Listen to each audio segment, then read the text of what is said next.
কচি কাঁচা বাচ্চা রয়েছেন, তাদের অনেক স্নেহ এবং ভালোবাসা রইল। এবং আজকের অনুষ্ঠানের যে সভাপতি শ্রীমান কেশবচন্দ্র বর্মন, আমার পিতাশ্রী পরম পূজ্যপাত, তাকেও আমার প্রণিপাত জ্ঞাপন করে, এবং আমার প্রেরণার মানুষ, যার হাত ধরে আমি 21 থেকে 22 সাল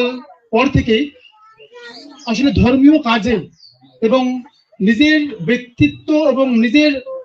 নাম এবং নিজের সুনামের পিছনে না ছুটে সমাজের কল্যাণে,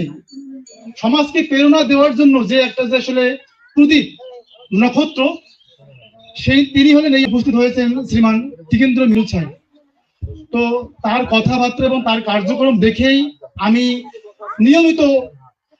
অনুপ্রাণিত হই এবং উদ্বুদ্ধ হই। আজকের যে এই উদ্বোধন অনুষ্ঠান হচ্ছে